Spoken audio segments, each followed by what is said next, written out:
जितनी स्विट्जरलैंड की total population है उससे ज्यादा इंडिया इंजीनियर्स प्रोड्यूस कर देता है। उसके बाद भी रिसर्च एंड इनोवेशन में स्विट्जरलैंड नंबर 1 पे है। इंडिपेंडेंस के बाद से रिपब्लिक ऑफ इंडिया ने 0 नोबेल लॉरियट्स प्रोड्यूस किए इन साइंस। यूएसए ने 100+ कर दिए। ASER की रिपोर्ट के हिसाब से 83% एजुकेटेड इंडियंस एम्प्लॉयबल ही नहीं है। और ये जो सुंदर पिचाई, सत्या नदेला की हम बात करते हैं, इन्होंने भी आगे चल के अपनी एजुकेशन बाहर से ही करी है। और ये सारी चीजें जो मैं बोल रहा हूँ ना, इसका रूट कॉज फाइंड आउट करने के लिए हमें थोड़ा सा पीछे जाना पड़ेगा। जब ब्रिटिशर्स हम पे रूल कर रहे थे तो ईस्ट इंडिया कंपनी के सामने 2 मेजर चैलेंजेस थे। एक कम्युनिकेशन विद इंडियन, दूसरा वर्कर्स और क्लर्क्स की बहुत जरूरत थी उन्हें। फिर थॉमस बेविंगटन मैकॉय ने हमें इंग्लिश एजुकेशन एक्ट ऑफ 1835 दिया, जिससे उनके दोनों पर्पस पूरे हुए। पहला, उनको बंदे चाहिए थे जो चुपचाप डेस्क पे बैठे, अपना काम करें, क्वेश्चंस ना करें और ज्यादा क्रिएटिव ना हो। Second, communication in English.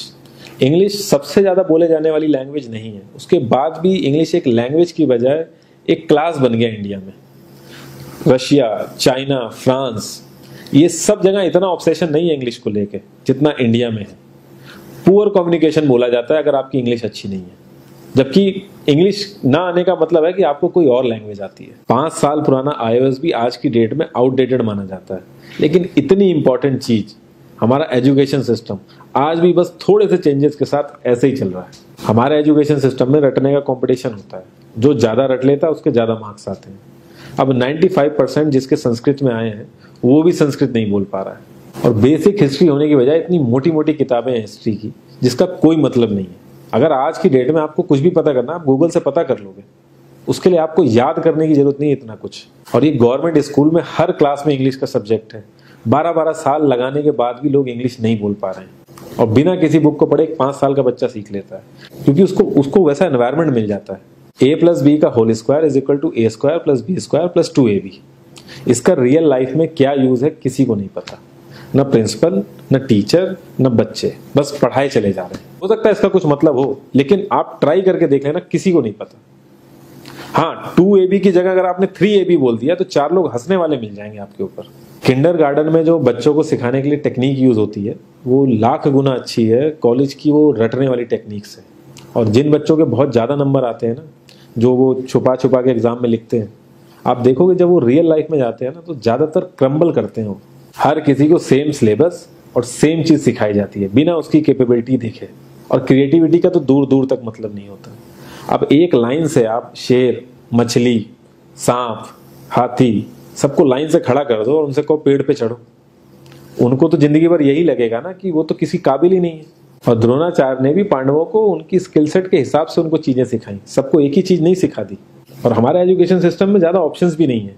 सबसे ऊपर साइंस, फिर कॉमर्स, और सबसे नीचे जाके कहीं नंबर आता है आर्ट्स का। आर्ट्स लेने वाले को तो लोग इतना हल्के में लेते हैं जैसे वो किसी काम का ही नहीं है। हर माँ बाप को तो इंजीनियर या डॉक्टर ही बनाना है। कॉलेज वाले अगर एक्स्ट्रा कोर्स रख भी देते हैं तो माँ बाप एंट्री नहीं कराएंगे, तो वो सारा पैसा बर्बाद होगा कॉलेज का। तो ऑप्शंस कहाँ से आएंगे? और बचपन से ही आपकी ट्रेनिंग स्टार्ट हो जाती है। माँ बाप, भाई बहन, रिलेटिव सब यही समझाते हैं अगर आपके मार्क्स नहीं आए और जॉब नहीं लगी तो आपकी जिंदगी बेकार। और लाइफ की क्रिएटिविटी को आप रखते हो साइड में, और ये अच्छे मार्क्स और अच्छी जॉब पाना आपका सपना बन जाता है। अब ये सपना पूरा हो जाता है तो बहुत बढ़िया है, दूसरे को जेलस फील कराओगे, नीचा फील कराओगे। और इस छोटी सी उम्र में अगर सपना टूट जाता है तो सेल्फ डाउट में आ जाओगे। इतना बाहर वाले आपको नीचा नहीं समझेंगे जितना आप खुद की नजरों में गिर जाओगे। आप किसी भी 4-5 सक्सेसफुल आदमियों के बारे में सोच के देखिए जिन्हें आप बहुत सक्सेसफुल मानते हो या जिनकी तरह लाइफ आप जीना चाहते हो। मैं ये कह सकता हूं कि वो इस एजुकेशन सिस्टम की वजह से तो सक्सेसफुल नहीं होंगे, चाहे वो जो भी हो। धीरू भाई अंबानी, विराट कोहली, आमिर खान, नरेंद्र मोदी, ये सब हमारे इस करंट एजुकेशन सिस्टम के ट्रैप में नहीं फंसे। इन्होंने खुद सीखा, खुद एजुकेट हुए और खुद आगे बढ़े। किसी कंपनी के सीईओ को अगर ये कहा जाए कि आप अपनी कंपनी के सारे डिपार्टमेंट में इंटरव्यू दीजिए, तो कोई गारंटी नहीं है कि वो सारे डिपार्टमेंट के इंटरव्यू निकाल लेगा।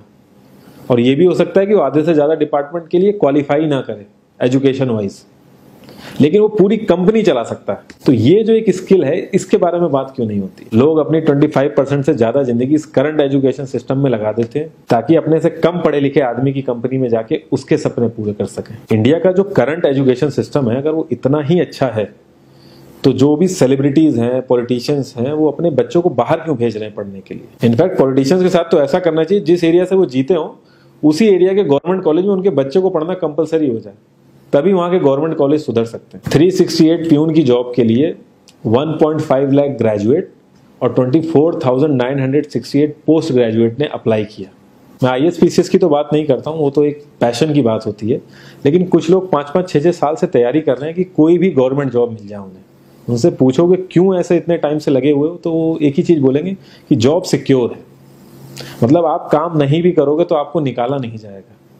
ये सारी कामचोरी वाली बातें माइंड में इसीलिए आती हैं क्योंकि हमारा जो करंट एजुकेशन सिस्टम है वो इतना कॉन्फिडेंस ही नहीं देता है कि हम अपनी स्किल के दम पे कहीं जाके काम करें और हमें निकलने का डर ना हो। मैं आने वाले 10 साल की तो बात ही नहीं कर रहा हूँ, अगर मैं आने वाले 5 साल की भी बात करूँ तो टेक्नोलॉजीज में इतना ज़्यादा चेंजेस आ जाएगा कि जो आज हम पढ़ रहे हैं, जिस स्किल पे हम फोकस कर रहे हैं, पता नहीं वो रेलेवेंट भी होगी कि नहीं उस समय। Cloud computing, SEO, digital marketing, ये सब जॉब्स पहले एग्जिस्ट ही नहीं करती थी। हम लोगों को एजाइल होना पड़ेगा, नई नई चीज़ों को सीखने के लिए ओपन रहना पड़ेगा, क्रिएटिव माइंड लगाना पड़ेगा।